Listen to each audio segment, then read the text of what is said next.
Halo, selamat datang di channel Belajar Bentar. Sekarang kita akan membahas mengenai line and paragraph spacing, atau dalam bahasa Indonesianya adalah baris dan paragraf spasi. Sekarang kita langsung saja. Di sini digunakan untuk membuat spasi dari baris dan paragraf. Sekarang kalau kita dekatkan, di sini kita pilih yang pertama ini dari 1.0 sampai 3.0 adalah baris spasi. Seperti ini. Ini adalah baris spasi. Karena spasinya itu berada di antar baris tulisan di sini. Di sini spasinya. Sedangkan berubah lagi. Sedangkan untuk paragraf spasi berarti antara ini paragraf,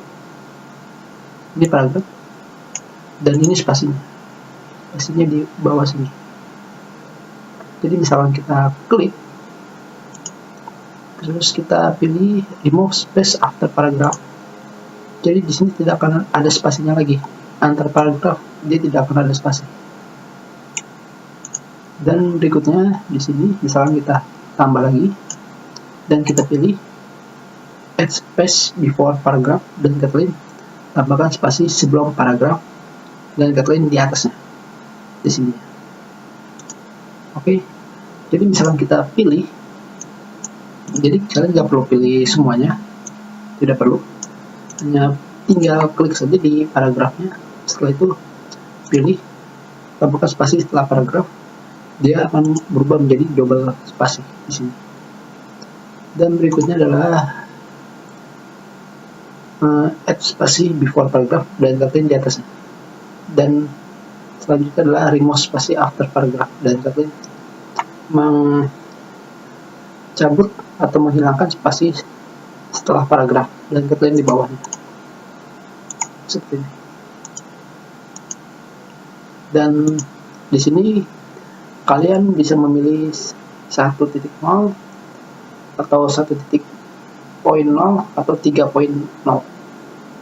dan katanya semakin besar paragraf spasinya semakin besar juga.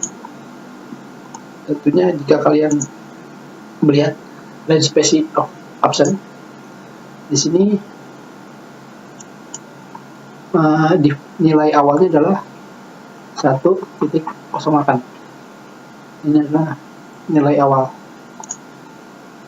dari wordnya sendiri. Misalnya kita lihat di sini, kita bikin pertama 2,5, 2.5, dan kita lihat di sini di line spacing optionnya adalah 1.08. Jadi itu saja mengenai spasi. Yang tentunya yang tentang line spacing option tidak kita bahas karena nanti kita akan bahas, masih terlalu jauh. Oke, sampai dulu di sini. Terima kasih.